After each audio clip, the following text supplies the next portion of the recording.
The glorious thing is that it is bridal season somewhere else in the world when it ends here. Technology being what it is, Instagram and WhatsApp connect us to people in like a jiffy. Right. So they're clients all over the world. The way how rapidly generally technology is progressing, you think AI could also play a role in your fitting and making out of I mean, to be the very service? honest, I don't know what's happening with AI. I might be one of the few people who has yet to use AI. I just ignore AI and I will Yes. continue to ignore Until it's AI inevitable. until I have to engage with it. Right. However, as far as garment construction is concerned and pattern making is concerned, I do think it's going to have an impact. You know, what will this one think? And this color is not for this occasion, and this style is not for that occasion. I'm a bit of a rule breaker. Right. So sometimes I'm like a little amused by how much people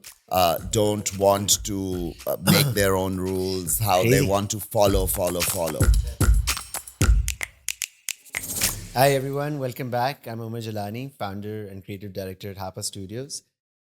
This episode is going to be a special treat for fashion enthusiasts because we've got none other than the great Kamiar Rokni in the house. Growing up in a highly creative family with Pakistani-Persian heritage, Kamiar realized his passion for fashion super early at the age of 7 when he started making clothes, and the rest is history, as they say.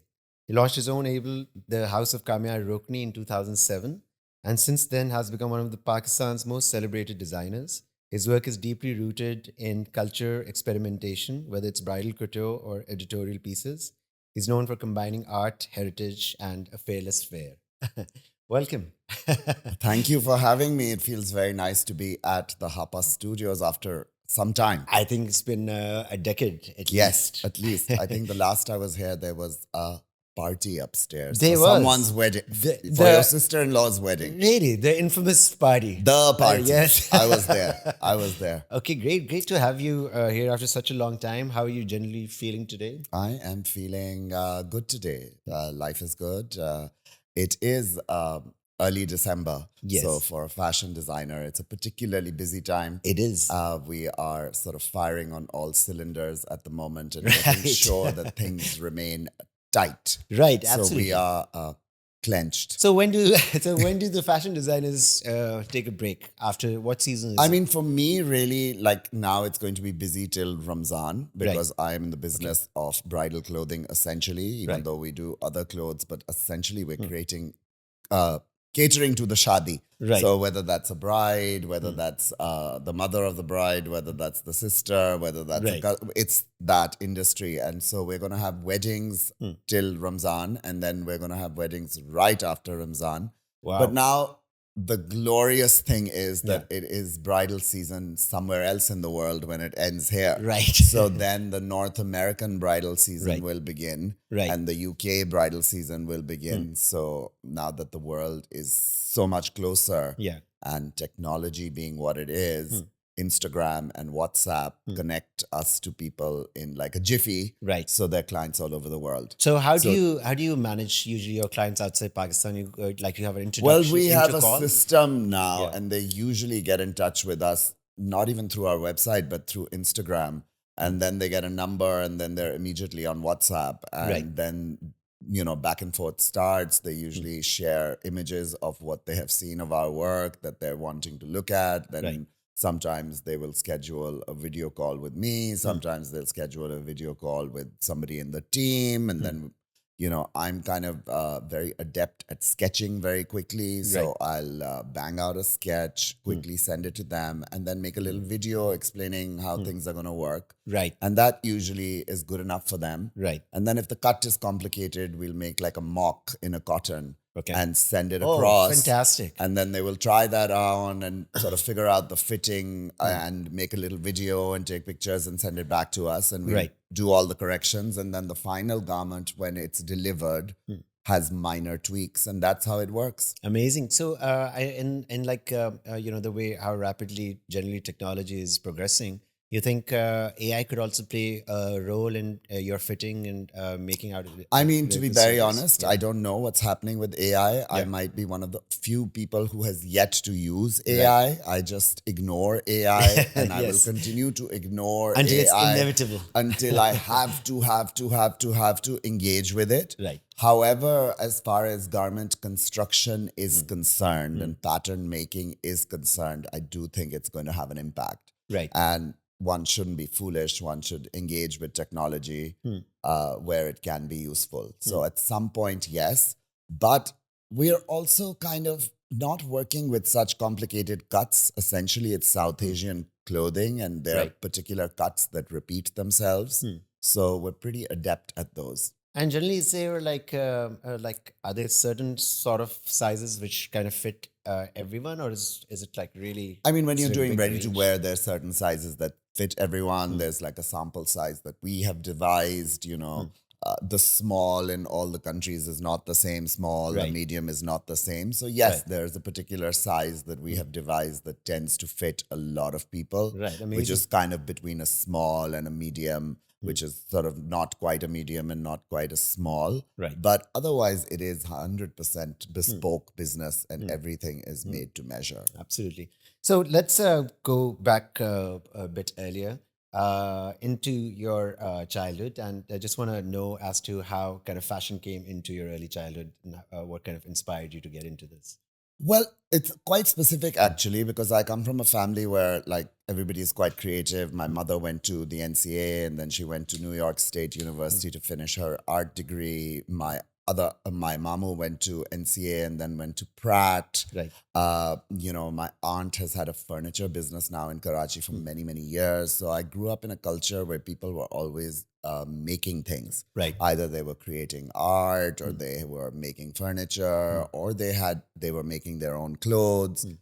This is back in the 80s, and if you wanted something beautiful, you kind of had to make it yourself. Mm. Also, I grew up in southern Punjab. It was fairly small town life, and so everybody had Bahawalpur, right? Bahawalpur. Yes. So everybody had a project. Right. Everybody had a project because you just had to amuse yourself. So Yes. either you Yes. read books or you Right. had a project. And Right. I was a crafty child who Mm. liked painting and drawing. Right.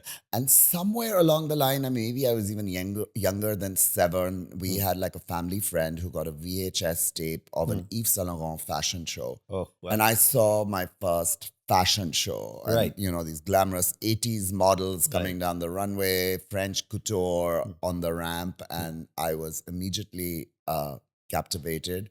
And all of a sudden, that's what I wanted to do. So I mean that tape kind of really made you think that this is what I can do. Yes. And by that point, my mother was a very liberal and open minded person, quite anglicized, having grown up in Pakistan, but in the Murray Convent, which is essentially, Of course. Irish Catholic nuns and, Right. very colonial. And, Right. she was quite cool with my interests. So, by the time I was 4 or 5 years old, I had a menagerie of Barbies Hmm. and I was making clothes for them. Right. And my mother was an avid knitter. So I took up knitting and I could knit when I was little. So I was always making. And I don't even Has- really remember how it happened, but I always specifically wanted to be a fashion designer since I was Right. very, very young. So Punjab and Iran, do they kind of still show up in your design today? Very much so. Growing up in southern Punjab, you're kind of exposed to craftsmanship all the time. And Right. growing up at the time, like I'm kind of like a late Gen X. I was born in 1976. Right. So, like when we moved back from Iran, I was 4 years old in 79. And, my grandmother was always getting clothes made for the girls in the family. There was a lady who came to the house who did gota work. There was Right. a lady who came to the house who did mukesh work. Right. Everybody was doing their own beadwork. So there were lots of craft over there. And I Right. grew up with In that. quality craft. Then I had very sophisticated relatives and cousins in Karachi who were like wearing designer clothes when I was like a young teenager. So Right. my aunt was wearing, early Rizwan Beg collections. She was wearing like Auntie Maheen is like Auntie Maheen to Right. us. And, Right. my cousins would get their first designer outfits. So I would see that. And then the women also kind of had a lot of style. My grandmother and her sister had a lot of style. My aunt Nina had this glamorous style. My mother had this kind of country, equestrian, hippie style. Right. So Nice. everybody, So everything was going on. it was It was like, a riot. it was a part of the culture. Right. And, also my family is quite obsessed with color. And Right.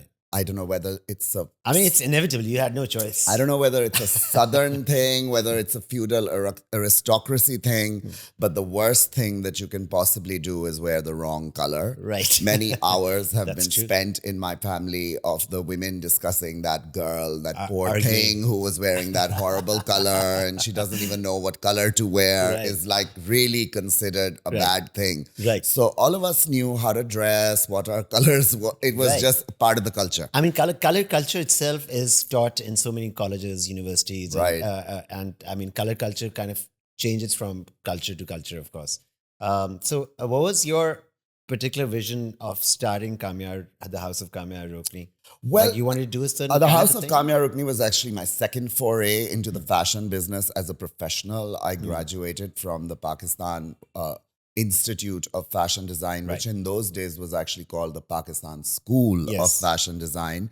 And I was the third batch and I graduated in Right. 2000 and with my classmate started a business called Karma. Oh, And of I course. did Karma from 2000 to 2007. So right from the get-go, from graduating in the summer, by the fall of 2000, I had a business.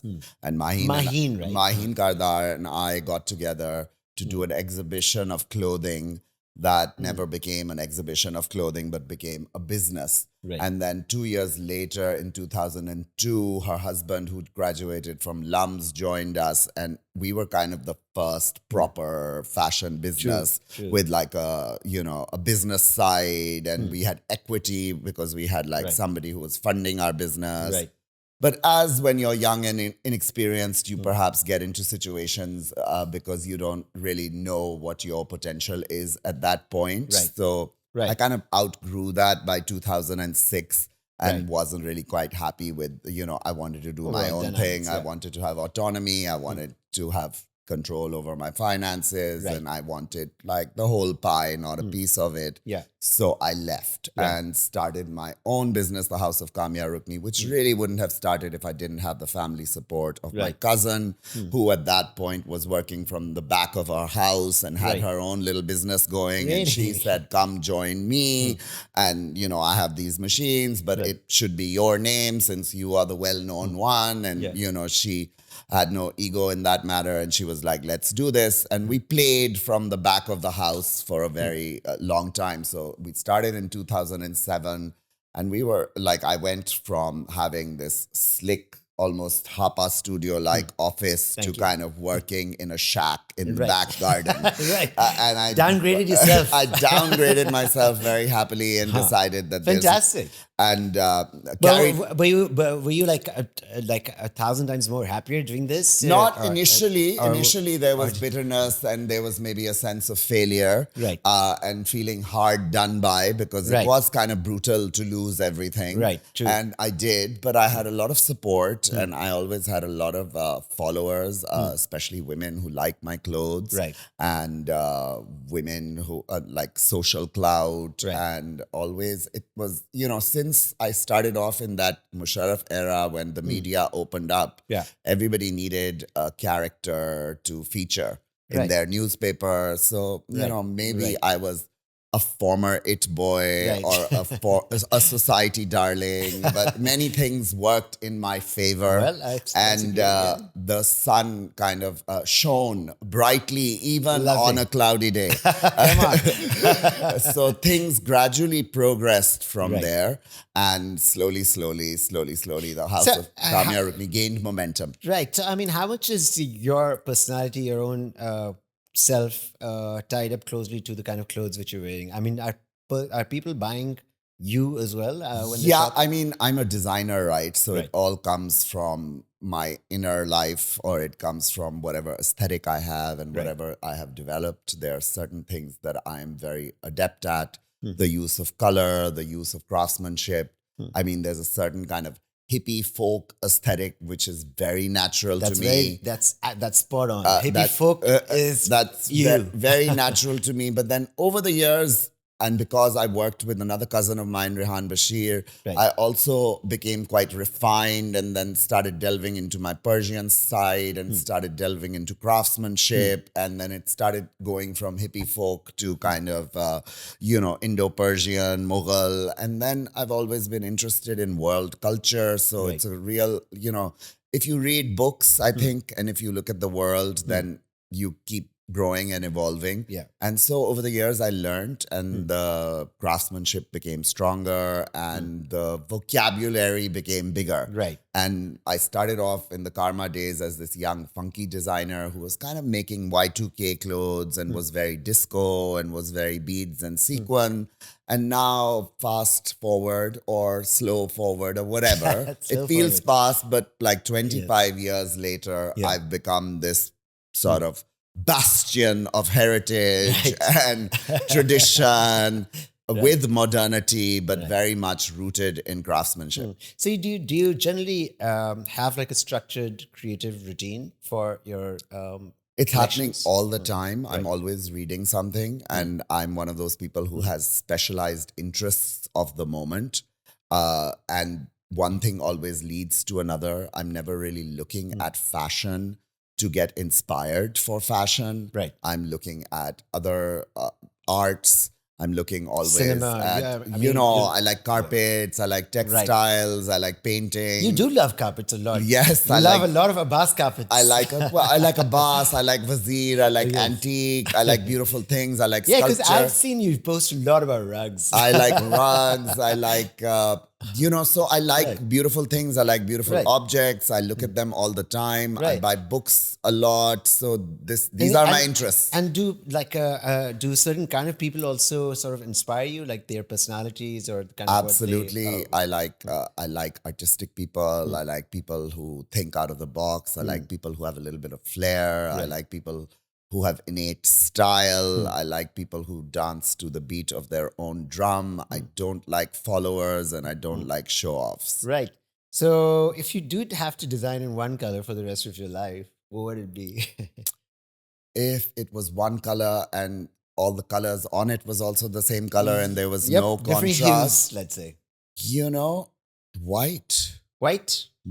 Which is no I mean, color. that is a tough. That is that technically tough, and no actually, color. It sums up everything. Yeah. But if well, the white is technically not a color. So It but is. if it wasn't white, then it would be blue. Right.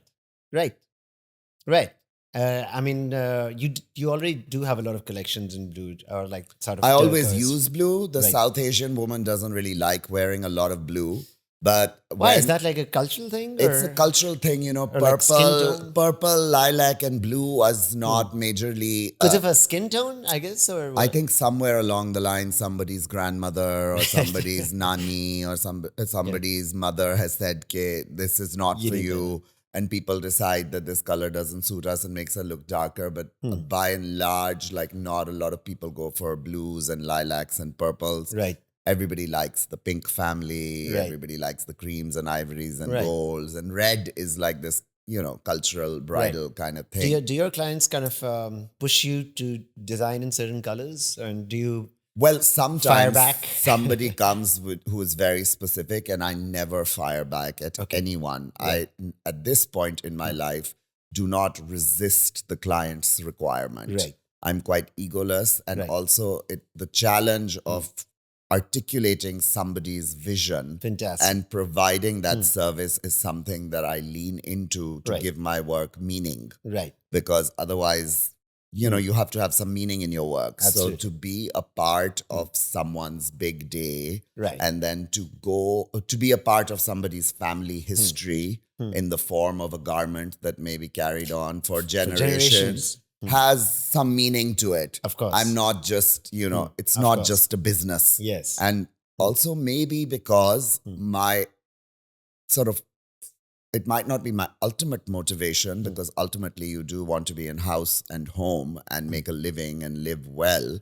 But the thing that gets me out of bed in the morning is not money. Right. It's making beautiful things. Right. And I think that comes through to the kind of clientele which you have and the kind of reputation which you Then have. those people find you. Yeah. So people who are interested in something that has quality Right. and is not transient, Right. is not something that is to be worn once, but is something to be kept and to be cherished, tend to find me. And then being a designer is also like being a doctor.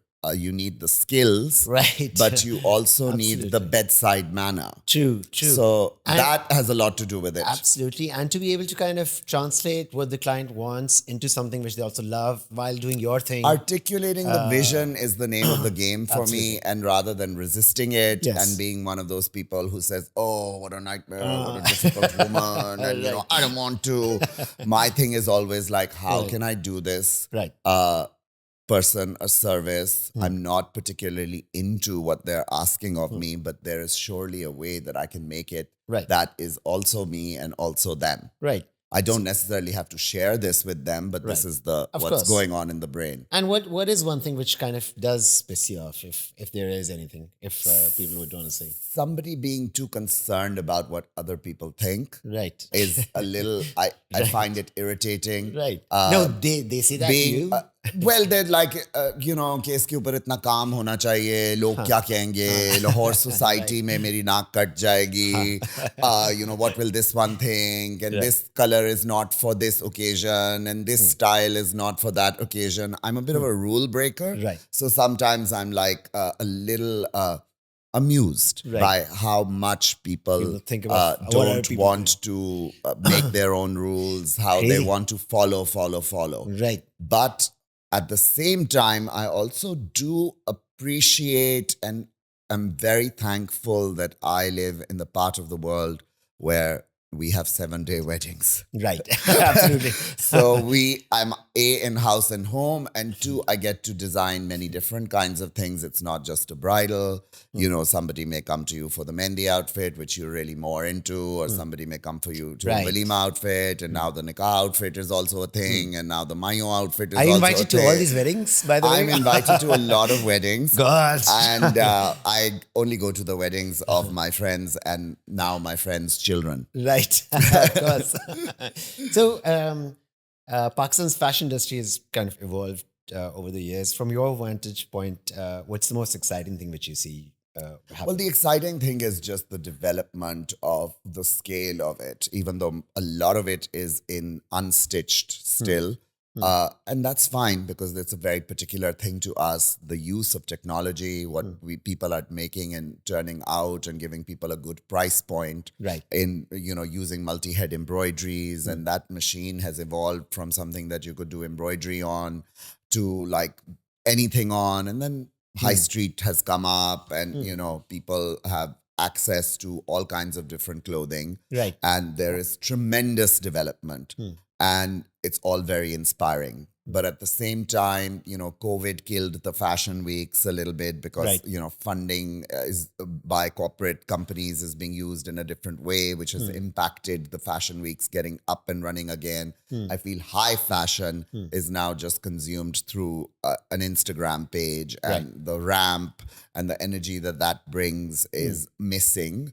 And also creativity as a result is missing because you know, the stakes are higher for a lot of people because they've scaled up. Right. And I think Right. scaling up is a very tricky thing. Right. You may make a lot of money, but there's always a cost. Right. Sometimes that cost is quality. Sometimes that cost is repetitiveness. Sometimes Absolutely. that cost is just a dulling down of everything, homogeny, Right. too much noise. Right. And everyone's kind of playing safe. Everyone's kind of playing safe. And that happens a lot. Right. But in general, there's been tremendous growth. It is a very vibrant industry. It is a growing industry. It is a successful industry. Right. It employs a lot of young people. The talent that I've recently engaged with and worked with in Lahore, especially in terms of stylists, in terms of art directors, in terms of photographers, in terms of models, are, in one word, excellent. Right.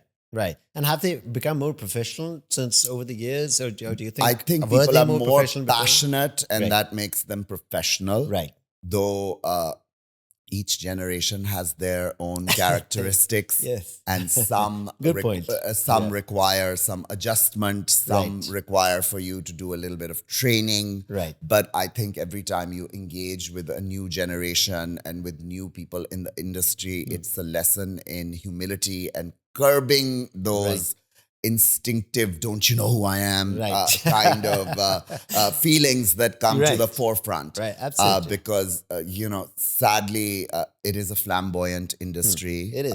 There's plenty of self-important characters. Right. There are plenty of Right. narcissistic characters. Right. And all of these characters also add a lot of dynamism. And Absolutely. it makes it vibrant as well. Absolutely. But I think a little bit of Humility would also. humility is very good because Add. that is what helps you achieve modernity. Right. It Right. helps you achieve being current, to have your finger on the zeitgeist, and to be hip. And I think being hip in fashion True. It's is everything. currency. It's absolute. It's everything. I mean, those are such good points.